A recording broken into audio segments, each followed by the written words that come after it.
Hey there, folks. It's me, Gordon Firemark, the podcast lawyer, and today we're talking about a troubling trend that I am seeing in shopping agreements for podcasters and other creator owners. So stick around.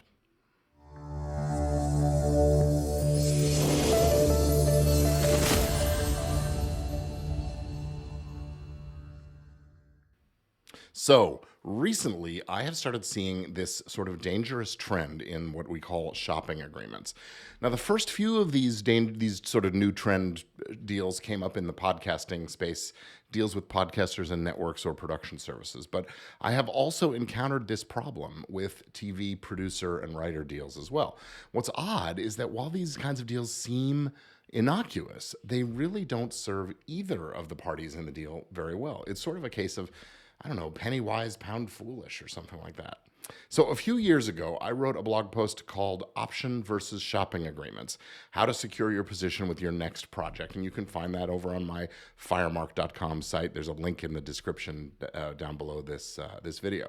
But in that piece, I outlined the relative advantages and disadvantages of these two approaches, mainly for film and TV producers, when they want to be attached to a property. And the same basic ideas apply for producers or production companies or even networks that want to attach themselves to a particular podcasting enterprise. Now, in a traditional option agreement, the producer pays a small amount of money to secure a limited time, a sort of a holding fee to secure the rights to purchase the property at an established price. You negotiate the price in advance. As long as you make the purchase within that fixed amount of time, you get it for that price, and the seller, the owner or creator, isn't allowed to sell it to anybody else. So, for example, a 1-year option for $1,000 that locks in a purchase price of $100,000 if the option is what we call exercised within that 1-year period. And otherwise, all the rights just revert back to the owner. And this gives everybody the benefit of locking up those exclusive rights to the property. It has a relatively low cost to the producer, and it assures everybody, of a fixed price if the project moves forward. And then the producer can go and get it set up and financed and set up with a network or whatever else it is that needs to happen.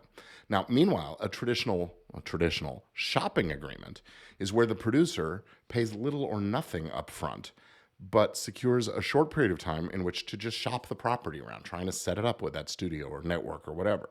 And then if there's interest, the producer, again, in these traditional style deals, would take the property, the interested party, to the owner, and the producer would negotiate his or her deal and services and so on with that financier or buyer, and the owner creator would negotiate his or her deal for the rights, services, fees, and so on. So they're negotiating separately, just promising not to circumvent each other. And that worked out pretty well for a while. But now it's time for this disturbing trend, something I'm going to call a shoption agreement. In recent months, like I said, I've encountered more than a few of this new breed of shopping agreements. These deals grant the producer not just an attachment and the right to shop the property, but also full control of the negotiations for the rights and services of the owner. So there's often no guarantee that the creator or owner is going to receive any compensation at all. Usually there's this vague promise just to split the profits from the project if it goes forward. Now, my view is that these deals are essentially an option a free option masquerading as some kind of a shopping agreement. And I think they're a really bad idea. Whether you're on the producer side or the owner side, it's not great. You see, these kinds of arrangements leave the creator and the owner with no control over whether or not their properties and services are going to be valued appropriately by the producer. Say hello to Luna, by the way. And the producer, who's negotiating the rights component of the deal, is free to negotiate a separate and lucrative producing or executive producer fee that he doesn't have to share. So this is really vulnerable to a kind of creative deal making. Anyone with a few years around the entertainment industry knows that net profits are famously elusive. Hollywood-style accounting makes achieving profit almost impossible, even Even if you're using generally accepted accounting principles, expenses can easily be shown to equal or exceed the revenues, especially when you're talking about something in the lower budget ranges like a podcast, because they generate lower revenues. And this is really going to be true when the producer is drawing a fee separately and then seeing those fees deducted as expenses. Now, the sad truth here is there's just too much room for this creative deal making, the Hollywood style accounting, and that leaves owners holding the empty bag. They've tied up or sold their property for what often amounts to nothing, except for a misplaced hope and prayer that there's someday some kind of a profit. But these deals are also bad for the producer's interest because, for starters, producers' expectations of there being any actual net profit are sometimes just as misplaced as the owners.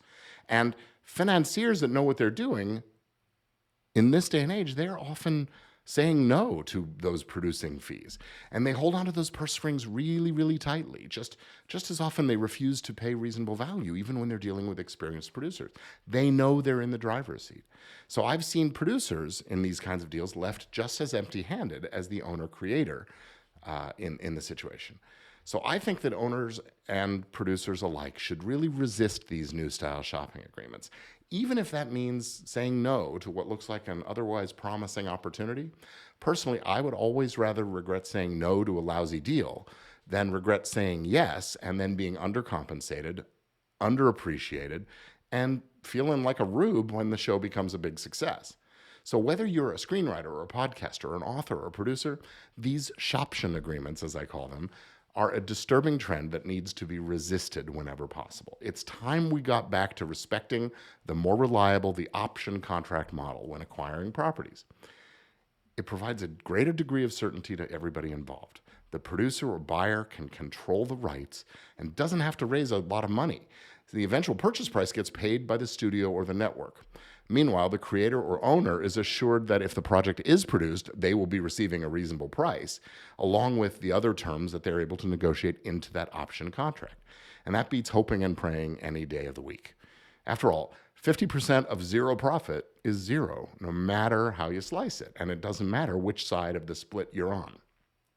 So that's the troubling trend I'm talking about. I'll be talking more about this week at Podcast Movement Evolutions as I get into the discussion of taking your podcast into the adaptation for television and film arena. But same issue, same concern across the board. So thank you for being here with me. I'm Gordon Firemark, the podcast lawyer. Reach out to me if you have any questions, and I'll see you again really, really soon. Have a great week.